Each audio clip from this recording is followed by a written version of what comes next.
Bom, meu querido, como você está? Você está bem? Está em paz? Eu espero que você esteja. Você lembra que nós estamos tratando sobre Gálatas 5, capítulo 5, verso 22? Você lembra disso? Bom, eu quero ler com você o texto na íntegra. Tá? Gálatas 5, 22. O que está dizendo lá? Mas o fruto do Espírito é? Amor, paz, longanimidade, benignidade, bondade, fidelidade, mansidão, domínio próprio. Contra essas coisas não tem lei.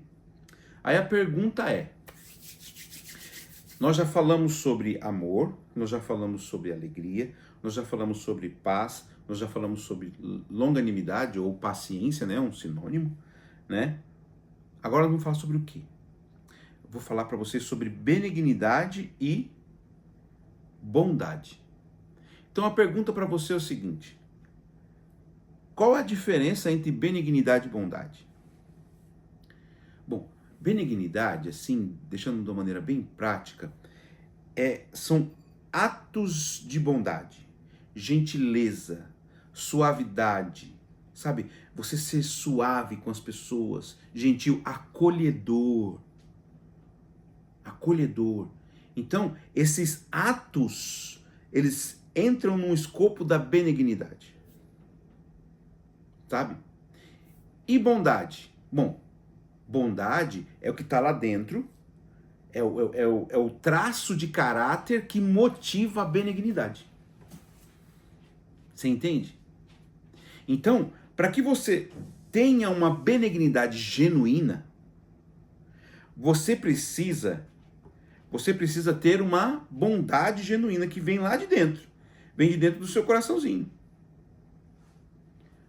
E como isso acontece? Bom, primeiro você tem que estar ligado à fonte da bondade. Porque quando você olha para Jesus, por exemplo, Jesus ele era magnético, ele tinha uma personalidade magnética. O que quer dizer isso? Ele atraía as pessoas queriam ficar perto dele. Por quê? Porque ele era benigno. O que quer dizer isso? Ele era gentil, amoroso, acolhedor, carinhoso com as pessoas. Ele era bobo? Não. Não é isso.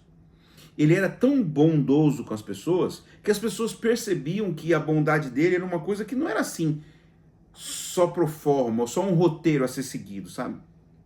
As pessoas viam que a bondade dele vinha de dentro. Então as pessoas queriam ficar perto dele, né?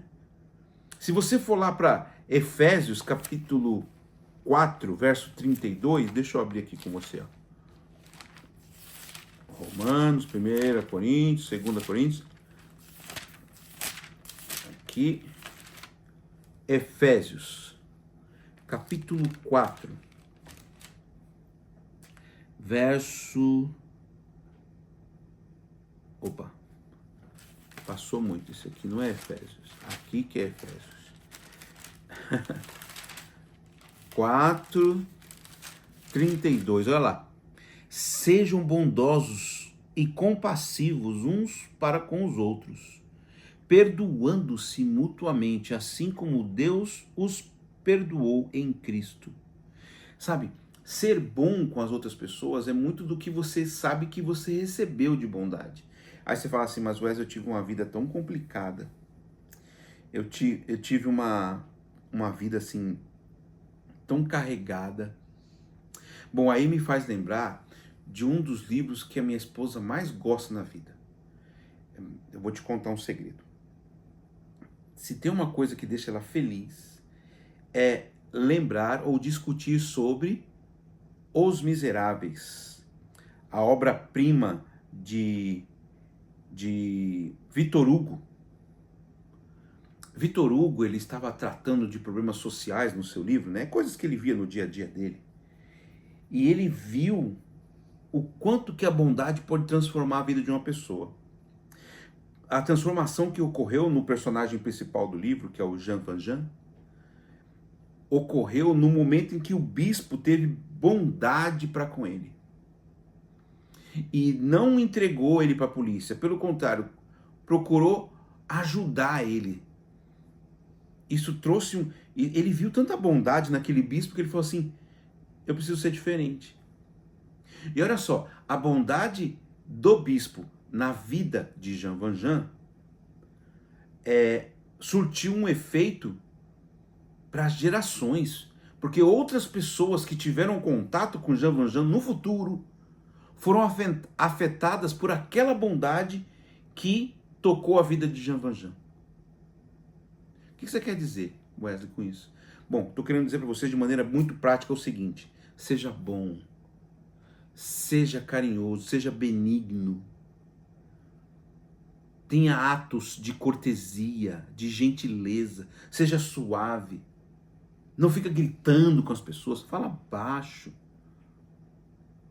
fala num tom amigável, que acolha as pessoas, tenha uma expressão amigável. E como é que você consegue isso, Wesley?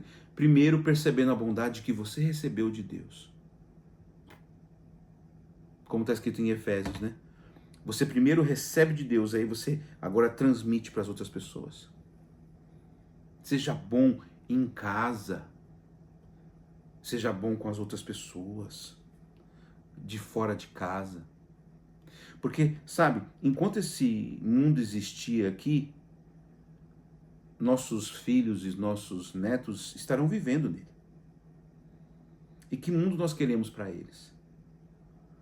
Então, se você multiplica a bondade chega em algum momento. Ela vai e volta, sabe? É como um bumerangue. Então, que Deus abençoe você.